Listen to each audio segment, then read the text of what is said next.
दोस्तों ये कहानी एक ऐसे लड़के की है जिसे अपनी ही टीचर से प्यार हो जाता है और वो उसे पाने के लिए किसी भी हद तक चला जाता है। तो कहानी की शुरुआत लाना नाम की एक स्कूल टीचर को दिखाते हुए होती है जो कि एक शादीशुदा औरत थी। उसके पास एक प्यार करने वाला पति था और एक बेटी थी जिसका नाम था जेसिका। हम देखते हैं कि लाना जिस स्कूल में पढ़ाती थी वहाँ पर बैनी नाम का एक हरामी लड़का भी पढ़ता था जो कि पूरी क्लास के दौरान सिर्फ लाना की चूचियां ही देखता रहता था। ये देखकर लाना भी उसकी तरफ अट्रैक्ट हो जाती है, लेकिन वो उससे अपने खेत में मजदूरी नहीं करवाना चाहती थी क्योंकि बैनी सिर्फ उसका एक स्टूडेंट था। वहीं बैनी बार बार मौका ढूंढता रहता था लाना के करीब आने के। वो लाना को गीला तो कर देता था, लेकिन लाना जैसे तैसे करके खुद पर कंट्रोल कर लेती थी। इसके बाद लाना से जितना हो सकता था उतना वो बैनी से दूर जाने की कोशिश करने लगी। फिर एक सुबह लाना क्लास में आकर अपने सभी स्टूडेंट्स को टेस्ट पेपर्स बांटती है और उनको सारे रूल्स बताने के बाद पेपर लिखने को कहती है। लेकिन थोड़ी देर बाद वो नोटिस करती है कि बैनी पेपर में कुछ नहीं लिख रहा और सिर्फ उसकी चूचियां घूरे जा रहा है। तभी लाना उसको इग्नोर कर देती है और दूसरी तरफ देख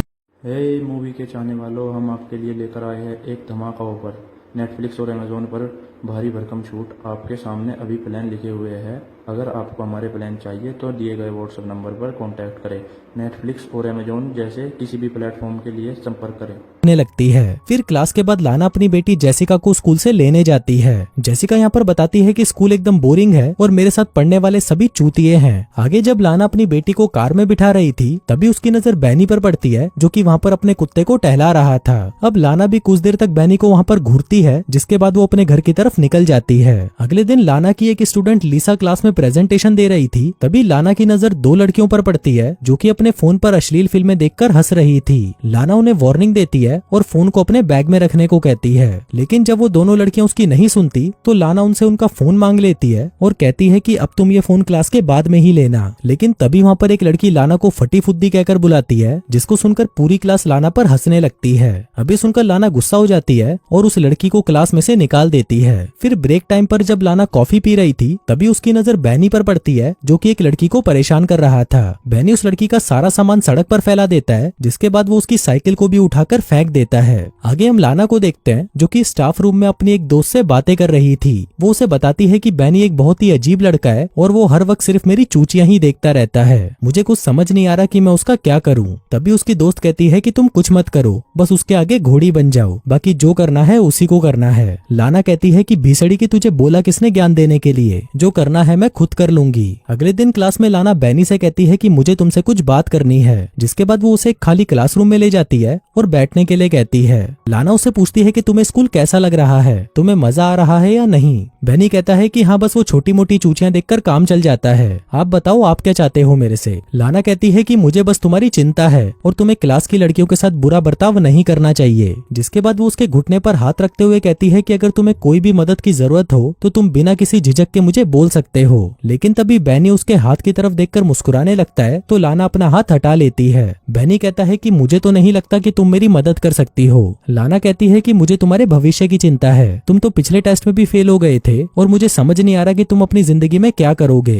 अब लाना की ये बातें सुनकर बैनी हंसने लगता है और कहता है कि जाने मन ये सब फालतू की बातें छोड़ो और जल्दी से मेरे लिए घोड़ी बन जाओ। अभी सुनकर लाना घबरा जाती है और मीटिंग का बहाना लगाकर वहाँ से चली जाती है। लेकिन जाने से पहले वो उसे कहती है कि तुम मेरी बातों पर गौर करना। अगली सुबह हम लाना को देखते हैं जो कि जॉगिंग करके एक झील के पास जाकर रुक जाती है। अब यहाँ से सीन शिफ्ट होता है और हम क्लासरूम में देखते हैं जहाँ पर बैनी का बैग जमीन पर पड़ा हुआ था। तभी लाना वहाँ पर आती है और आसपास देखती है कि कोई उसको देख तो नहीं रहा। जिसके बाद वो बैनी के बैग में से उसके स्वेटर को निकालकर सूंघने लगती है। आगे उसे बाथरूम में से कुछ आवाजें आती हैं तो वो देखने के लिए बाथरूम में चली जाती है। वो नल से पानी पीती है। जिसके बाद वो जैसे ही ऊपर देखती है तभी पीछे से बैनी उसके पास आ जाता है। वो उसकी चूचियां दबाने लगता है और उसे चूसने लगता है। लेकिन तभी लाना उसे रोक देती है और कहती है कि हम दोनों के बीच में ये सब नहीं हो सकता। वो कहती है कि अगर फिर भी तुमने ये सब किया तो मैं तुम्हें स्कूल से निकलवा दूंगी। ये बोलकर वो जैसे ही जाने लगती है तभी बैनी उसे कहता है कि मुझे ये सब करना है। लाना कहती है कि मैं अपने किसी भी स्टूडेंट से मजदूरी नहीं करवा सकती।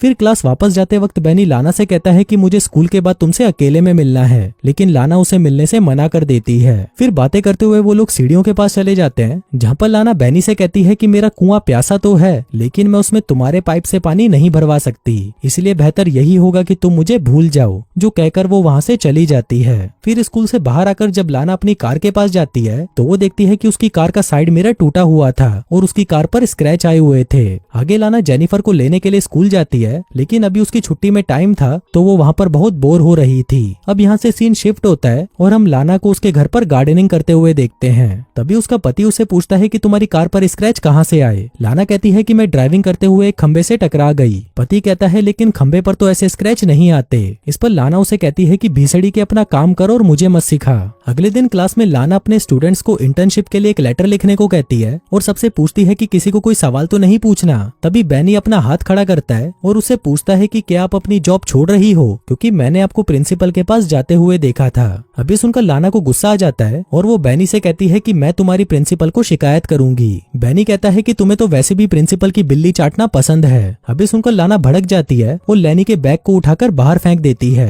कहती है कि या तो तुम क्लास से चले जाओ या मैं चली जाती हूँ। लेकिन जब बैनी उसकी बात नहीं सुनता तो लाना खुद ही वहाँ से बाहर चली जाती है। आगे घर पर लाना जब अपनी बेटी को पढ़ा रही थी तभी उसका फोन बार बार बजने लगता है, लेकिन जब लाना उस फोन को उठाती है तो उसे दूसरी तरफ से कोई जवाब नहीं मिलता।